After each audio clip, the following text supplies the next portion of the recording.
Thank you, Janie. Just before I start, like a very good teacher, I've brought homework. So I'm just going to pass this around. I really underestimated or overestimated how many people would be here. Thank you. So you might just have to read, share, pass along. In the interest of time, and I'm just going to put my hand up right now and say this is going to be a bit of a rush. I'm going to try and stick to 10 minutes, but I'm just going to disseminate some reading for you. And what you've got in front of you is a narrative from one of my research participants and their experience of primary schooling, which we will unpack. But I thought if I handed it out first, you could get a head start on me and I could kind of maximise this 10 minutes. Okay, goodbye. So I am going to be a little bit backwards. Please bear with me. Before I start formally, I just want to make some very quick acknowledgements. So I want to thank you for coming and making sense, whether you made sense of my title or the abstract that Joni read through. So congratulations for making sense of that. Hopefully what you hear today is what you're expecting or what you're hoping to learn or to take away. I want to really acknowledge Te Manawa Haukura, and in particular Joni and Shelley, because I was the worst tauira, I was the worst participant, contributor. I was late sending my stuff through, so thank you for your patience. Do as I say, don't do as I do. And I lastly just want to acknowledge Robin Kahukiwa, whose images I use throughout this presentation, just because I love her work.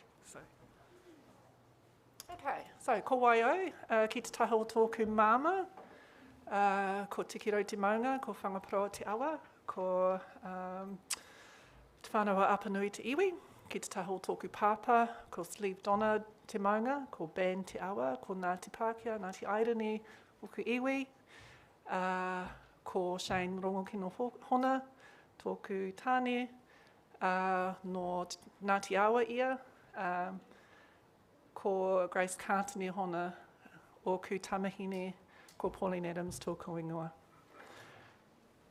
I only ever pull out my big pepeha when I talk to this kaupapa, and it's always important to draw on both sides because it situates me in the rangahau and the research that I've done through my Masters and through my PhD around really understanding what things Māori look like in mainstream or white stream spaces. So for my Masters, it was around reo tikanga in mainstream schools, and in my PhD, I looked at Māori identity and what that looked like within mainstream contexts, and also for those of us who identify or who have both Māori and Pākehā parents. Sorry about the photo. Literally, it was the only one that I could find where I wasn't hiding behind glasses and we weren't taking a really wobbly selfie. It's not a humble brag, but I wanted to just share an image of my immediate family, my partner and our daughter, because you'll see in the photo that we don't present to the world as obviously Māori, and yet we are absolutely unapologetically Māori. So these are some of the themes that I've looked at and unpacked through my rangahau. Just a quick note, I call our daughter Grace. She's our little undercover ninja. We send her with her white presenting features, and her hair's getting darker, but it's quite blonde hair. Out into the world, she's trilingual. She's fluent in te reo Pākehā, te reo Māori. Not quite fluent yet in te reo Paniora, but she sort of blows people away. So she's our little undercover ninja, very confident in who she is. Okay, I'm going to race through these slides because I actually want to get to the stories behind the research, which is where the good stuff is, right? But I just want to quickly, again, it's just about contextualisation and situating where this research, contextualising the research. So why is context important?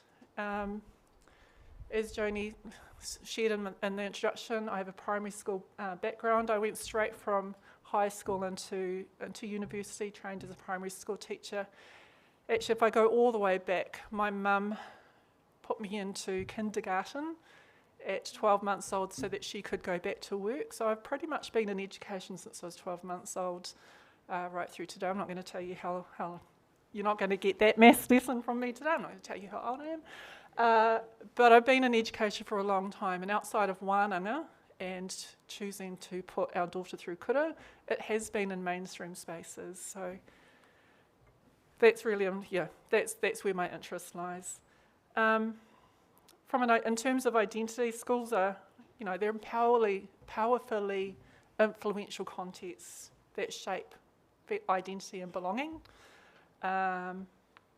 They play a really important role in terms of socialisation. They're microcosms that reflect what wider society can look like. And obviously, they have an impact on the outcomes of people late in life. And if you were fortunate like I was to hear Shelley's called it all just now, and just the power of education to transform, you'll know, that it's a really important context. Okay, so for the individual, again, I'm going to go really quickly, but we're talking about identity, we're talking about self-worth, we're talking about belonging, standing strong in your culture and your cultural identity. Again, those feelings of belonging, having a place to belong, people to belong to, and values. Schools are really powerful places that reflect back to us how your culture is valued, whether it is valued within the school or in wider society. So there's lots of things that young minds absorb as they grow and move through their schooling. For schools, it's important's probably the wrong word, but schools, and I'm talking really about mainstream schools here, they take an interest in Māori and Māori students and Māori achievement. We like to think because they care, but actually there's accountability. They have to report their outcomes. They have to report to how their Māori students are achieving. There can be some funding implications wrapped up in that, and there can be some reputation implications wrapped up at that. Look at our school, we're amazing. Look what we do for our tauira Māori. So there's some I guess, motivation for schools to, have really good data and in terms of identifying who their Māori students are and how they're supporting those outcomes. And, from a societal-wide lens, I've talked briefly about this, but schools can intentionally or inadvertently entrench and reinforce stereotypes that are common across our wider society.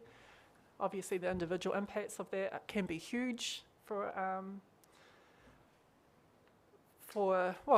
anyone really that's being tarnished with that stereotype, and just in terms of our cultural awareness as well. Oh gosh, I've been looking down there and I can see it here. Okay, don't need my glasses, it's nice and big. Yep, so schools play a really important role in shaping societal expectations around ethnicity as well.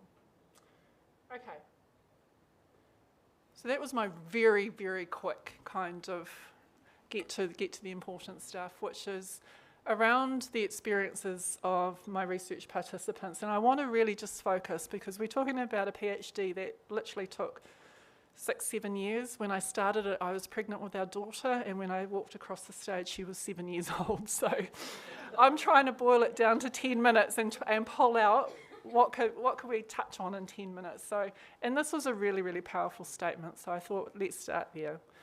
So for this particular participant, this quote says it all. By the time I left school, I didn't want to be Māori anymore, but school was the only place that I felt like this.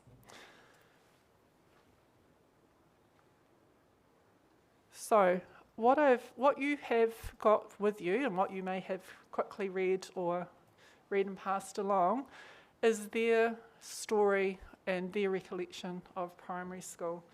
So I'm just going to, can you just show of hands who's had a look at it, because we haven't got time to read it. Have a look, read it, pass it through, because we're going to pull out some of the themes in there. Actually, I'll move straight through. Yeah, so have a look. It's written as a personal narrative, so it's written in the first person, so she, and you can see probably by the first paragraph, this is somebody who went through primary school in the early 80s, and those of us who are of a certain age may remember and reflect back to what was happening in Aotearoa and what race relations look like, and what depictions of being Māori look like on our TVs, across our organisation, across our society. It was the Billy T. James kind of when we all laughed at what it was like to be Māori, and that sort of self-deprecation humour. It was a time of protest. It was a time of Bastion Point. It was a time of the Springbok tour. It was coming out of the 70s and the land marches. So it was a bit of a crucible, and we kind of only have to think back to last week to know that, gosh, we think we've moved so far, but yet it's so frail, that kind of progress that we make. Thank you. Because I've been told 2 minutes, I'm going to pass out the second handout. Okay. So, if this was a longer presentation, we would be reading that, we will be pulling out the themes and we'd be unpacking them, but I'm just going to go straight there and talk straight to them. So in terms of listening and understanding the experiences of this particular person, she talked about coming from a family with 2 working parents, early starts, long days, no after school kind of extracurricular activities, coming from outer zone, so coming from a working class zone and into a very affluent sort of school and context, academically below average, sitting in the bottom of all those reading, writing, spelling, maths groups that we were all very familiar with, and all of that being situated within a wealthy white majority. And she talks about, but in that context, I was Māori. I was Māori in the home. My identity at home was strongly Māori. I knew I was Māori, and it was unquestioned. And at school, it was unquestioned as well. So, he Māori, despite the fact that she had Pākehā heritage, Māori heritage at school, her identity was strongly Māori. What's coming around now is the same participant talking about the next school, which was the intermediate school, which I've creatively called School B.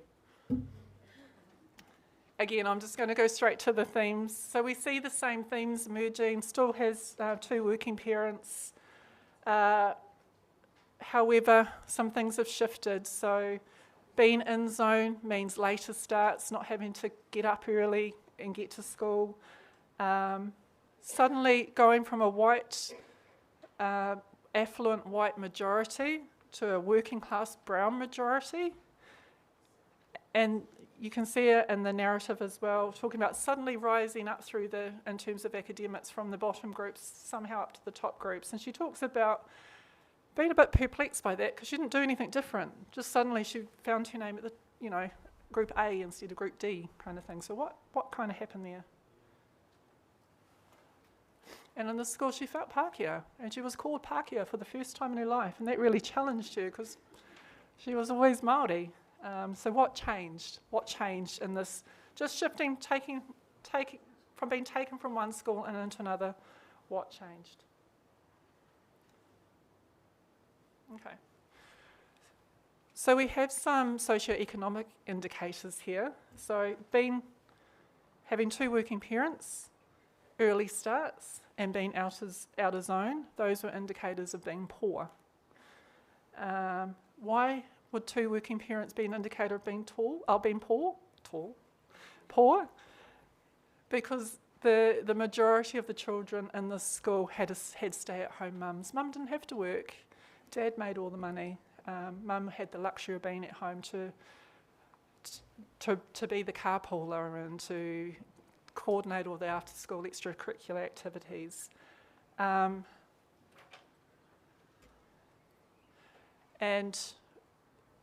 there's a sense of othering too. So she talks about, I was Māori because I wasn't that.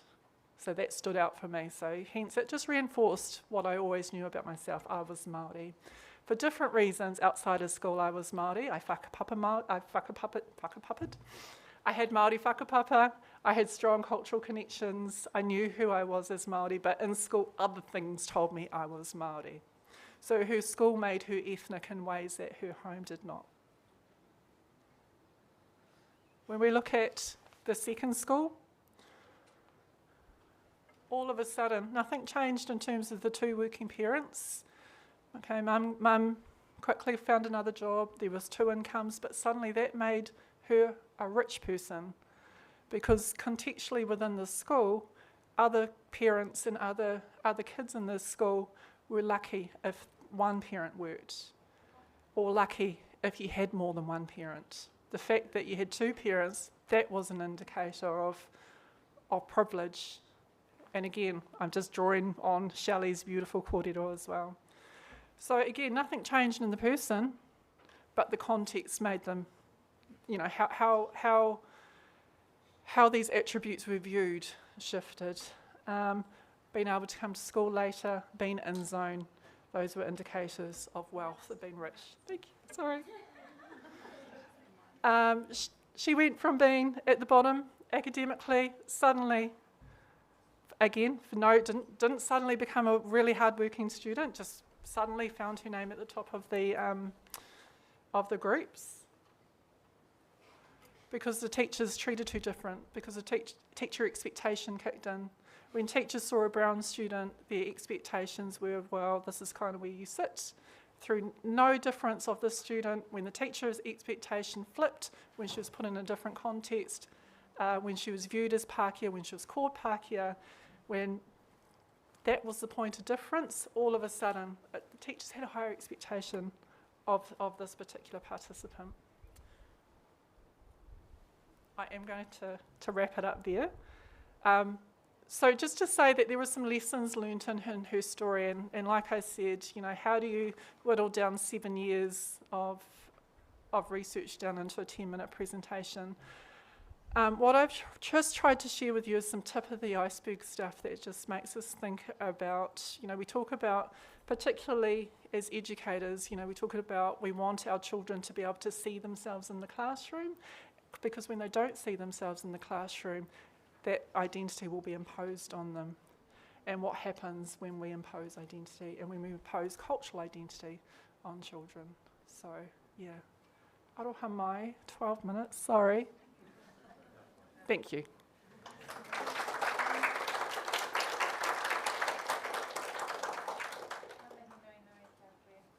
Pauline, it was incredible to hear that kind of like those stories about that experience of ethnicity and moving between cultures and what that means to someone who's also Māori-Pākehā. That can definitely resonate with sometimes being a bit too Māori, sometimes being a bit too Pākehā, and what that means into those.